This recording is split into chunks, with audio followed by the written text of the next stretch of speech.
Bienvenidos a una emisión más del programa Detrás del Tabú, segundo programa, con muchas ganas de hacerlo, con muchos deseos de estar otra vez acá, tocando otro tema interesante.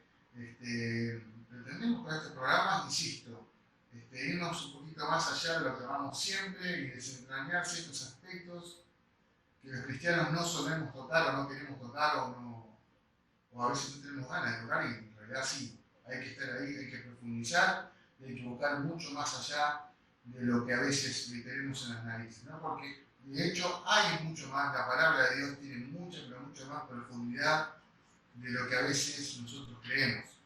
Así que bueno, estamos en este segundo programa con Mauro acá, a ver, puede saludar Mauro. Y vamos a ya meternos de lleno en temas, vamos a dar más vueltas.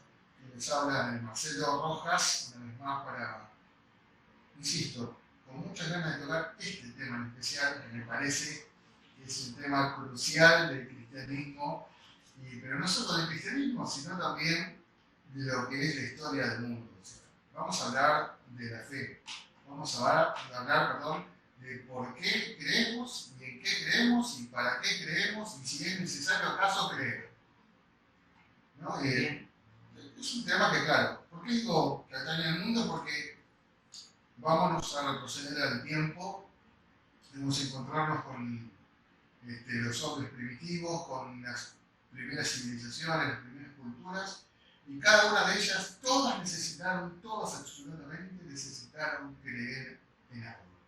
Es como una necesidad del ser humano, es como una necesidad del hombre, esto de creer en algo. Primero fue el fuego, después la luna, después los animales, después los ríos, las diferentes clases de especies, inclusive creer, esto de adorar y de creer en otros seres humanos, ¿no? Que supuestamente podrían ser superiores, ¿no? Llámese reyes, llámese, ¿qué más? Podemos decir emperadores y todo ese tipo de cosas que, bueno, los seres humanos depositaron su fe ahí. O sea, vemos que la fe es inherente al ser humano. La fe está en nosotros, querramos o no querramos. El que me dice yo no creo en nada está mintiendo, porque en un punto saben qué está creyendo esa persona en sí mismo. O sea, su fe está. Vos podés depositar tu fe, nacés con fe. Y esa fe con la que nacés la podés depositar en lo que vos quieras. O sea, con esto vamos aclarando un punto. Que la fe es algo que está en nosotros, pero que yo puedo poner en cualquier cosa. En un objeto, en una persona, en un animal, en una divinidad, en un panteón de divinidades como Grecia, como Roma, qué sé yo. Hemos visto que en la historia la gente ha creído y ha creído mucho. Ahora, cuando hablamos de los cristianos y hablamos de la fe cristiana, estamos entrando en otro terreno. ¿Por qué? Porque es la misma fe con la cual yo nazco, con esa medida de fe que habla la Biblia, esa medida de fe que puede crecer, pero ya no es yo creo en lo que a mí me parece, yo creo en lo que, no sé, lo que tengo ganas de creer. O quizás hoy creo en una cosa y mañana creo en otra. Cuando hablamos de la fe cristiana, estamos hablando de una fe guiada por los parámetros bíblicos. Entonces podemos denominarla esta fe una fe bíblica. Dios se muestra a sí mismo en su palabra, se muestra tal como es, nos muestra lo que le gusta, lo que no le gusta. Por eso es que conocemos a Dios a través de las Escrituras. Ese Dios que las Escrituras nos revela es el Dios en el que debemos creer. Ni más ni menos. Bajo los parámetros bíblicos, nuestra fe tiene una guía, tiene parámetros, tiene formas, ¿sí? Que, insisto, pueden crecer. Si nos vamos, fíjense, vamos a leer algo. En 1 Corintios 1, del 18 al 21, es muy interesante lo que dice, porque, a ver, la fe, cuando la analizamos a través de la ciencia, vemos que la ciencia no cree en la fe. O la gran mayoría de la ciencia, la gran mayoría, vamos a decir, sí. Cuando hablamos de la filosofía humanista, la filosofía humana, en general tampoco, o tiene un concepto de la fe que es un concepto humanista, desde lo humano, desde la capacidad del hombre de creer. Pero cuando hablamos de la fe bíblica, estamos hablando de una fe que engloba todo lo que Dios es. Cuando yo digo que engloba todo lo que Dios es, estoy diciendo que es una fe que no tiene límites, que no está limitada por mí, por lo que yo creo o no, que simplemente, ¿no?, me muestra y me lleva a creer en ese Dios todopoderoso, ese Dios omnipresente, omnipotente, omnisciente, ese Dios que es el todo y el todos.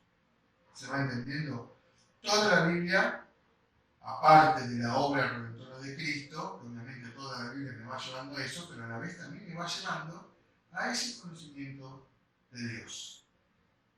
¿Para qué todo esto que digo? Para entender que muchas veces esto de creer en Dios, esto de creer en Jesucristo, esto de entender a la Biblia como nuestro manual de vida, esto de entender las enseñanzas cristianas como algo de lo cual no podemos dudar y debemos seguir, aún con los ojos cerrados, para muchos es locura.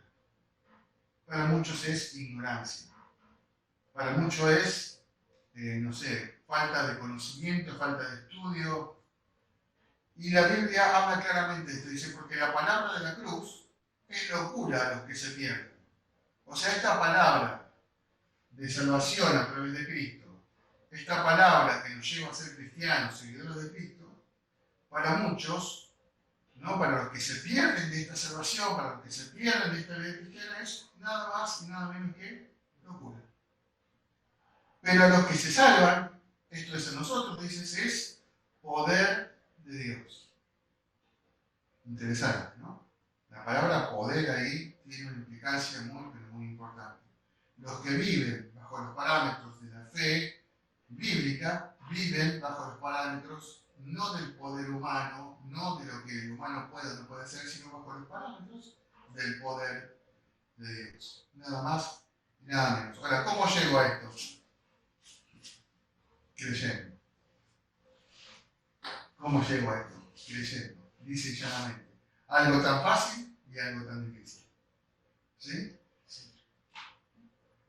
Dice, está escrito que destruiré la sabiduría de los sabios y desecharé el entendimiento de los entendidos. ¿Dónde está el sabio? ¿Dónde está el escriba? ¿Dónde está el disputador de este siglo? ¿No ha enloquecido Dios la sabiduría de este mundo? Nada más actual. Nada más actual. Porque, insisto, el ser humano se ha centrado en sí mismo, se ha ensimismado y ha depositado su fe en todo aquello que el mismo ser humano puede crear, entre paréntesis, crear, ¿no? El ser humano no crea nada, todo lo hace desde lo que ya ha creado, ¿no? Todo lo que el ser humano puede hacer. En todo caso, hoy se está hablando tanto de inteligencia artificial como si fuera algo que, que va a salvar el mundo, que nos va a hacer vivir de una manera excepcional. Yo creo que es una parte más de la destrucción del hombre, ¿no? Una partecita más. No, y aparte, sí. Aparte no es lo que la gente cree hollywoodense. No. Después si querés te explico de qué se trata y cuando te lo explique vas a decir, ¿es eso? Sí, es eso. Así que vamos viendo entonces claramente que la fe es un don de Dios. Cuando hablo de don, es algo que Dios da, que Dios regala, que Dios obsequia, que Dios pone en el ser humano de una manera única y especial. Cada uno de nosotros como cristianos estamos llamados entonces a creer y a creer sin condiciones, sin condicionamientos. Ahora yo te hago una pregunta, Mauro. ¿Será que existen cristianos que no creen? Me parece que sí. Puede ser que existan cristianos o que crean de una manera limitada. Sí. De hecho, quizá muchos de nosotros en algún momento lo fuimos o lo somos y no nos damos cuenta también. Así es, porque la definición bíblica de la fe, ¿qué es? Dice que la fe es la certeza de lo que se espera, la convicción de lo que no se ve. Certeza y convicción, dos palabras que son muy difíciles de poner en algo que no es tangible, en algo que no se puede tocar. Muy difícil. Emocional y mentalmente. Exactamente. Por eso el creer y el avanzar en la fe es por el oír la palabra de Dios. La palabra de Dios, la Biblia, es lo que acrecienta mi fe y lo que me enseña a creer. Aunque parezca mentira esta frase, ¿no? tenemos que aprender a creer. Yo creo que sí, muchas veces tenemos que aprender a creer y Dios nos va guiando en este camino cristiano de diferentes formas y diferentes situaciones, ¿no? A aprender a creer. Vamos a poner un ejemplo bíblico. Siempre tengo en mente la resurrección de Lázaro, ¿no? Ahí tengo la cita en Juan 11, del 1 al 44, si lo quieren buscar, después si uno quiere leerlo entero, no tiene desperdicio. Vemos claramente como que una persona que muere hizo lo peor ¿qué es lo peor que le puede pasar a un ser humano? O sea, lo que no tiene solución, la muerte. Ahí ya se termina todo, ya está, no hay vuelta atrás. Y sin embargo, este muchacho Lázaro muere. Jesús en ese tiempo había resucitado personas, pero este joven, que era encima amigo de Jesús, este joven muere. O sea, el decir muere, está diciendo, listo, se terminó, ahí, se acabó el problema, se acabó todo. Este joven muere. Y Jesús, cuando este joven enferma, en vez de ir corriendo a sanarlo a Lázaro, que era su amigo, decide quedarse 2 o 3 días más donde estaba. 4 días más, específicamente. Esto no tiene mucho sentido. No tiene mucho sentido cuando lo vemos humanamente. Si mi amigo necesita algo urgente, yo como amigo, ¿qué voy a hacer? Voy a ir urgente porque es algo urgente. Más, de hecho, este muchacho se estaba muriendo. Más urgente que eso no hay. No hay más urgente que eso. Y sin embargo, Jesús decide no ir urgente. Y decide hacer otras cosas más mientras, bueno, cuando termine voy. Ahora, Jesús no sabía que Lázaro se estaba muriendo. Sí, claro que sabía. Ahora, ¿por qué? Porque justamente a esto quiero apuntar. Son muchas las veces que Dios, cuando nos ve débiles en la fe, va a permitir muchas situaciones para que mi fe aumente. Las va a permitir Él, las va a poner Él inclusive. Podría acotar algo de eso. De hecho, esas circunstancias que el Señor pone, ¿no? Para que nosotros nos rindamos y nos entreguemos a creer en Él. Justamente están hechas, bueno, pienso yo que deben estar hechas para eso, ¿no? Para que nosotros, bueno, dejemos de pensar que nosotros podemos y un montón de cosas, porque de alguna manera el tener fe en Jesucristo, en el Señor, en su palabra y en el creer en Él, es de alguna manera rendirme yo de creer que yo puedo y dejar que el Señor y dejarle todas mis esperanzas, depositar todas mis ilusiones, todo lo que yo anhelo en Él y esperar en Él. Es que ahí viste totalmente en el clavo, porque la fe es la experiencia de renunciar a lo que yo puedo, renunciar en el sentido de que me doy cuenta de que yo no puedo, porque muchas veces no soy consciente de que yo no puedo, todavía creo que sí puedo. Y ahí está el error de muchos cristianos. Entonces, renunciar a ese pensamiento para entender que hasta acá llegué yo, y ese límite en el que estoy es donde recién comienza Dios a actuar. En el caso de Lázaro, que lo que estoy poniendo como ejemplo ahora, vemos que aunque la tardanza de Jesús podría llamarse tardanza, no lo era. En sus planes no. En sus planes todo estaba perfectamente diagramado. Que él iba a llegar cuando tenía que llegar. ¿Y cuándo llegó? Cuando Lázaro tenía 4 días de muerto. O sea, llega Jesús en un momento de algo imposible. Llega Jesús en un momento de algo que humanamente no tiene retroceso, no tiene vuelta atrás. Y todos le decían, mirá, se hubiese llegado antes, ¿no? Y ahí está el asunto, todos pensamientos humanos. ¿Cuál es el error del cristiano? Todo el tiempo, muchas veces nos pasa a todos, estamos humanizando a Dios, poniendo a Dios dentro de los parámetros humanos. Y los parámetros humanos son limitados, Dios no tiene ningún límite. Para Jesús no fue un límite que Lázaro hubiese estado muerto 4 días, no fue ningún límite, todo lo contrario. Es a eso a lo que él iba. Él iba a glorificarse, él iba a demostrar que para Dios no hay nada imposible, él iba a demostrar que con solo un poco de fe en Dios, Dios puede hacer cosas que el ser humano es ni siquiera capaz de pensar. ¿Sí? Dice que Jesús lloró, se compadeció de la situación, pero a la vez no se compadece diciendo, uy, llegué tarde, qué macana. se compadece viendo el dolor. Eso es maravilloso, ¿no? Que Dios esté viendo mi dolor y sea capaz de entender mi dolor. Entonces Jesús dice, quiten la piedra. No, y Marta, la hermana del difunto, dice, pero Jesús, quiten la piedra, 4 días y está muerto. Hay un olor ahí, ¿no? ¿Cómo vamos a quitar la piedra? No. Y para aquellos que hemos visto Sí. personas o Sí. cuerpos, cadáveres por Sí. más de 2 o 3 días, realmente el olor es muy intenso, muy intenso. Y vamos otra vez a eso. Lo que parece ser una locura. Lo que parece ser algo imposible. Lo que parece algo inclusive irresponsable.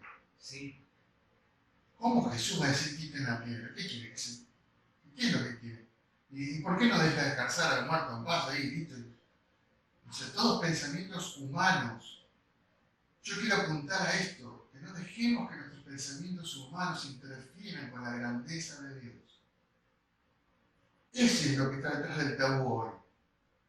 Dejemos de humanizar a Dios, dejemos de pensar que Dios es como nosotros. Dios no es como nosotros. Para nada. Jesús dijo, quita la piedra.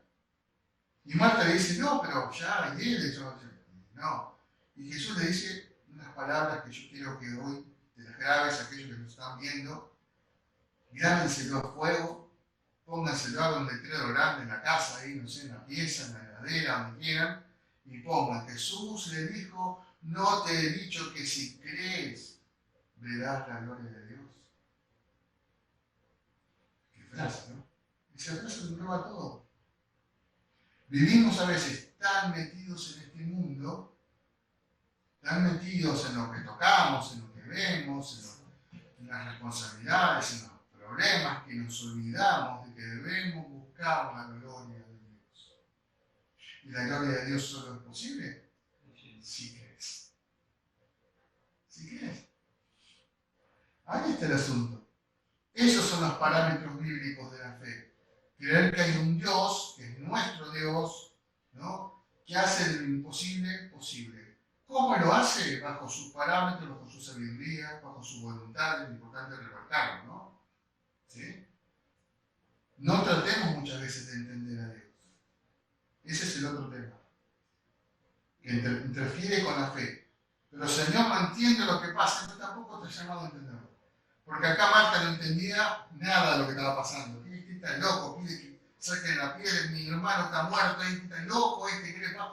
Ese es el pensamiento de Marta. Y ese momento que vivimos como seres humanos, Sí. es traumático, es una prueba de fuego. Cuando hay que desprogramar esa neurolingüística que limita el poder de Dios en nuestra mente. ¿Viste? Y eso me encantó esa frase. Limitan el poder de Dios. Cuando el poder de Dios no tiene límites. ¿Quién le pone límite entonces? Nosotros. ¿Ahora es verdad que nosotros podemos poner límites al poder de Dios? No. Pero Él va a orar como todo un, no sé si decir caballero, como muy respetuoso como su palabra dice, Él va a orar pensando en cuánto vos lo dejes, hasta donde lo dejes, ¿no? Sí. Acá vemos que Jesús le enseña a Marta la lección de su vida. Le está diciendo, Marta, a causa de tu incredulidad y a causa de buscar y de ver eso que tienes acá enfrente y nada más, te estás por perder el milagro de los milagros. Y la red te dice, ¿no te he dicho que si crees, verás la gloria de Dios? ¿Cuántas veces más te lo voy a decir? Y yo creo que como cristianos tenemos que preguntarnos eso. ¿Cuántas veces Dios nos va a decir esto? ¿Cuándo lo vamos a entender una vez por todas? Que no hay límites. Y que muchas de las cosas que esperamos y no tenemos es porque no las creemos. Y aunque Dios no es un chepibe que yo le voy a decir tráeme esto y Dios me lo va a traer corriendo, porque eso es un tema importante, también se trata de esto. Sí, Dios quiere para mí buenas cosas. Buscar primeramente el reino de Dios y su justicia, ¿no? Como primero que el reino de Dios y su justicia. Y todo lo demás será añadido, todo lo que yo necesito. ¿Dios sabe que lo necesito? Sí, claro. Bien, una aclaración, entre paréntesis, sí. ¿La justicia de Dios quién es? ¿Cómo quién es? Jesucristo. Exactamente, y también es un atributo de Dios, porque Dios es justo en su naturaleza. De hecho, una de las manifestaciones de su justicia es Jesucristo mismo. Sí, sin ninguna duda. Entonces, lo que me está diciendo la frase es que buscar el reino de Dios y a Jesucristo, o sea, todo en su conjunto, todo, absolutamente. Ahora, si yo preguntara, ¿qué es buscar el reino de Dios? ¿Qué diríamos? Sería bueno que pongan abajo ahí en los comentarios. ¿Qué es buscar el reino de Dios? Porque, claro, a veces decimos una frase, ¿no? Ustedes tienen que buscar el reino de Dios y queda ahí. ¿Qué es buscar el reino de Dios? ¿Qué significa? Claro. ¿Cuál es el significado de buscar el reino de Dios? Está muy ligado a la fe también. Porque uno dice, bueno, buscar a Dios es leer la Biblia. Sí, pero si lees sin fe no vas a entender nada. No es orar, si orar sin fe tampoco. No va a llegar a ningún lado. No es vivir una vida cristiana sin ese fuego del Espíritu que viene a través de la fe también, de dejar que el Señor haga tampoco. Entonces la vida cristiana y eso de buscar al reino de Dios tiene que ver otra vez con eso mismo que quizás hablamos la vez pasada. Esto de entregarme, de dejarlo todo a los pies de Cristo. ¿No? Si me permitís un comentario, de hecho, Marta estaba total y completamente devastada, calculo yo, porque hay un trasfondo en todo eso. Ella, como mujer, y María, al no estar casadas y solamente al tener a Lázaro, su hermano, ellas, con la muerte de su hermano, iban a perderlo absolutamente todo, al no tener un hombre en sus vidas, porque la ley judía era así, ¿no? Sí. Aparte, tenemos que entender el contexto. Parte del contexto es esto que te estás diciendo. ¿Sí? Que la pérdida del hermano no era solo una pérdida de algo que obviamente lo sentían porque lo amaban, ¿no? Por supuesto que sí, pero era mucho más que eso. Era la pérdida de aquel que traía el sustento, la pérdida de aquel que los cuidaba, de aquel que realmente estaba pendiente de ellas, que el día de la mañana les iba a casar, les iba a entregar en matrimonio. ¿No? Era todo eso. Ahora, yo me centro, me pongo en esa situación, en lo que está pasando ahí, y digo, ¿qué pasara hoy? Tenemos todo un entorno de incredulidad. Y nosotros como cristianos vivimos en un entorno de incredulidad. Y tenemos que ser conscientes de eso para que todo ese entorno de incredulidad no se meta en mi corazón. No sea una influencia para mí. Muchos cristianos, o que se dicen ser cristianos, tienen miedo a parecer locos. Tienen miedo a eso, tienen vergüenza. Vergüenza. Más que miedo. Vergüenza, el que dirán y un montón de cosas. ¿Qué va a decir mi compañero? ¿No? Y claro, porque la fe, si no se ejercita, si no se pone por obra, la fe sin obra es muerta, dice la Biblia, ¿no? Una fe que solo cree, pero que nunca se expresa en hechos, que nunca se expresa en palabras, es una fe que no es fe, que no es nada. ¿Sí? Y sin fe es imposible. ¿Imposible qué? Agradar a Dios. Es imposible. Entonces es una serie de pasos que engloban siempre una sola realidad absoluta. Es decir, es rendirse a Jesucristo, a Dios. Y todo te lleva y te acerca cada vez más a Dios. No solo la fe para yo obtener lo que necesito, o el beneficio, o el favor del Señor que yo necesito en este momento. Porque al ejercer yo esa fe, también me acerco más a Dios. Totalmente, sí. Y el beneficio es ni siquiera doble, porque acercarse más a Dios no se puede medir en nuestro, sistema alfanumérico, ¿sí? Porque es infinito. Entonces la bendición es infinita. No solamente quizás te da lo que vos necesitas o lo que le estás pidiendo y que está dentro de los parámetros de su palabra y de su voluntad, que eso también es un tema importante. Saber pedir y depositar la fe, pero también conociendo cuáles son los estatutos y los mandatos del Señor, su voluntad, para no pedir de forma ignorante, ¿no? Y es que a través de la fe, lo que opera en nosotros como cristianos es el Espíritu Santo, el cual nos guía en la oración, porque a que no digamos burradas, a que no, a ver, no lo quise poner tan así, ¿no? A que no obre nuestra mente carnal, nuestra mente que a la vez, a ver, yo no estoy acá criticando a la Marta, porque quizás yo hubiese dicho lo mismo. Seguramente yo hubiese dicho lo mismo. Porque no tiene lógica eso, no tiene razón. Y hasta podría considerarse como una falta de respeto al muerto, ¿no? Es como si hubiese muerto alguien muy querido, muy importante de mi familia, y viniera vos y me dijera, no, hay que desenterrarlas. Y te dijera, no, pero ¿cómo? Dejarla descansar en paz, dejarla ya, o sea, ¿entendés? Hasta eso se podría, pero sin embargo, vemos que todos estos aspectos que estamos viendo son los aspectos humanos, los aspectos de este mundo, a los cuales a Dios no le importa un comino, no le importa nada. La otra pregunta es si realmente queremos ver la gloria de Dios, si realmente lo estamos buscando, porque este libro es el libro que nos muestra a Dios. También nos muestra a Jesucristo como Salvador, pero también nos muestra a Dios, para que creamos en Él, para que sepamos quién es Él. Si este libro no existiera, quizás estaríamos adorando al sol, quizás estaríamos adorando a la luna. Pero este libro me demuestra que el sol y la luna, que son grandes cosas, eso no son nada al lado del creador del sol y de la luna. Entonces, Él se muestra de una manera tal para que yo le crea. ¿Sí?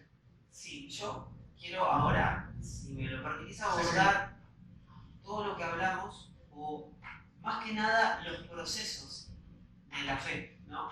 Podríamos llamarlo de alguna manera. Esto de yo creer que para el mundo es locura, ¿sí? ¿Por qué para el mundo es locura? Ya lo explicamos, lo desarrollamos. Ahora, ¿qué pasa conmigo, que soy un hijo de Dios, pero soy un ser humano?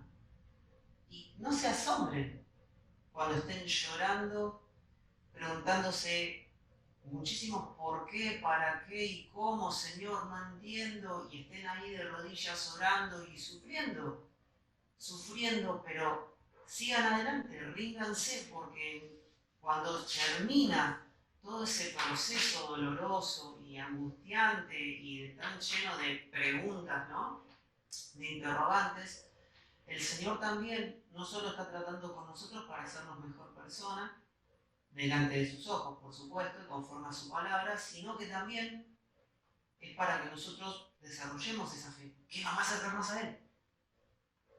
Totalmente, es así. ¿Por qué? Y pusiste la palabra desarrollar, y me gusta la palabra porque es como el desarrollo muscular, por poner un ejemplo, no hacer una comparación. Yo, para que un músculo se desarrolle, ¿qué tengo que hacer? Ejercitar. La fe es igual. Para que la fe se desarrolle, yo debo ejercitarla, debo ponerla en práctica. Y esto de ponerla en práctica tiene que ver con entender, y otra vez, esta historia de Lázaro nos enseña que para Dios nunca está todo perdido. Para nosotros quizás sí, humanamente, nuestra limitación, y yo creo que ahí pasa, ¿no? La cosa, no nos tenemos que dejar llevar por nuestra limitación. Entender que cuando ya sentimos que todo está perdido, que ya no hay solución, entender y ahí creer, ¿no? Buscando la voluntad de Dios y buscando su soberanía, ¿no? Que para Dios no está todo perdido, que siempre hay mucho más que lo que Él puede hacer. Ahora, en un mundo en donde, bueno, voy a sacar el mundo un poco, y vamos a hablar de la iglesia, en una iglesia donde cada vez está más mundializado, sí, dije bien la palabra, o sea, cada vez pretende parecerse más al mundo cuando deberíamos nosotros ser una influencia positiva al mundo, eso que el mundo nos está influyendo negativamente a nosotros como iglesia, lamentablemente es así. Este tema de la fe se vuelve cada vez más superfluo, más superficial, ¿no? Más optativo, esa es la palabra. Muchos cristianos creen que creer es algo optativo. Qué bueno, que quizás sí, que quizás no. Oh, perdón, que sí. Me parece que nos estamos olvidando. Yo, mi fe es hacer estos pactos y mi fe es en el depósito, es como invertir. Mi dinero es como que soy un accionista e invierto en Dios. Claro, estoy en la bolsa de celestial invirtiendo en Dios. Ahí pusiste un claro ejemplo, de una fe no bíblica aplicada a la iglesia. Porque eso, en un punto es, la gente lo hace con fe, la gente que no lo hace con fe, pero es una fe equivocada, porque se está depositando en un bien, se está depositando en algo que, a ver, Dios no hace trueques con nadie. Bueno, porque digo, bueno, este es el tema para otro, ¿no? Pero voy a decirlo ahí. Por ejemplo, el tema de los pactos. Para yo hacer un pacto con alguien, tengo que estar en igualdad de condiciones. Tengo que tener algo yo que dar también a cambio, por eso soy en pacto. Con Dios no se puede pactar. No estamos en igualdad. Ahora, ¿por qué Dios pacta con el hombre? Porque Dios sí. Él sí puede pactar Claro, con nosotros, claro. no nosotros con Él. ¿Qué le puedo dar yo a Dios? ¿O qué igualdad de condición tengo yo con Dios? Ninguna. Ahí está el problema. Por eso vemos, ese es un claro ejemplo de cómo muchas cosas del mundo, yo a veces me ha tocado leer libros y a veces me llegan a mis manos algunos libros y hace poco me llegó uno y te hablaba de la iglesia como empresa, ¿no? Y daba parámetros empresariales como para ganar creyentes, como para que tu iglesia crezca. Y perdónenme, hermanos, pero la Biblia en ningún momento me habla en esos términos. Como si la lógica humana aplicada a los negocios sea mejor que la perfección organizacional de Dios para su iglesia. Yo tengo que entender que si yo voy a usar el marketing, si yo voy a usar todas las estrategias empresariales para llegar a las masas y todo eso, de todo lo que se estudia, ¿no? En la universidad, la gente que estudia empresa y todo eso, si yo voy a utilizar todos estos parámetros, pues posiblemente quizás me sean útiles para una iglesia que no sea una iglesia bíblica. Ahí o sea, me gustaría hacer una pequeña aclaración, porque nosotros ahora en estos momentos estamos usando redes sociales, ¿sí? Estamos haciendo flyers, nosotros, ¿sí? Pero me gustaría que expliques las limitaciones de utilizar herramientas, ¿sí? Digitales o de marketing o lo que sea, para hacer llegar el mensaje de Dios con quizá utilizarlo con otros fines. Porque esto es claro, por ponerlo de una forma muy ejemplificadora, ¿no? Las redes y todas las herramientas que tenemos hoy a través de internet y todo esto son, digamos, son herramientas básicas. Entonces ese no es el problema es el contenido. El problema no es esto que está destinado a encerrar ciertas cosas, es lo que yo pongo adentro de eso. Entonces estas herramientas que hoy tenemos, digitales y todo esto, son maravillosas para seguir extendiendo el conocimiento de Dios. Ahora, lamentablemente, muchos también las utilizan para tener confusión, no sé, inclusive para la pornografía, para cosas terribles, ¿no? Sí. O sea, insisto, entonces, ¿qué es lo que pasa acá? Es el contenido. Es lo que yo estoy poniendo y depositando ahí. Y hablando, volviendo al tema, es si yo a través de mi mensaje realmente estoy llevando a la gente a la fe cristiana, o estoy llevando a la gente a la fe en un apóstol, ¿no? En fulano, en mengano, en los pactos, en la ofrenda, en esto, en lo otro. O sea, estoy haciendo que la gente crea en todo menos en Dios, al fin de cuentas. Y sí, al fin de cuentas, estoy llevando a la gente a creer en un montón de cosas que están más ligadas al paganismo que a la fe cristiana. Y bueno. Y para ir redondeando, así. Sí. ¿Qué podemos? Para ir redondeando, vamos al fin de esta historia. Lázaro resucitó después de 4 días. No hay limitaciones para Dios. Que por cierto, vos como profesional de la salud, para aclarar un poco, ¿cómo está un cuerpo después de 4 días de muerto y sin estar conservado? Porque en esa época no había morgues. Y de hecho, el clima de allí de Israel es un clima más vale bien caluroso, ¿no? Sí, o sea que acelera el proceso de descomposición del cuerpo. Era un cuerpo que estaba en pésimas condiciones ya. O sea que no solamente lo resucitó, sino que restauró todo ese cuerpo. Totalmente. Con un estado de lividez, de podredumbre. Totalmente. Entonces yo quiero redondear con esto y volver a decirlo, que la fe es un don de Dios. Y también es un fruto, ¿no? Del Espíritu Santo, es un fruto de nuestra vida cristiana. Tenemos una medida de fe. Y nuestra fe con el tiempo va creciendo. Y cada vez creemos más. Y cada vez creemos mejor. Entonces yo diría que en este tiempo de tanta diversidad de creencias y de cosas, nos atrevamos a creer. porque muchos han perdido esa capacidad de creer, lo más básico del cristiano.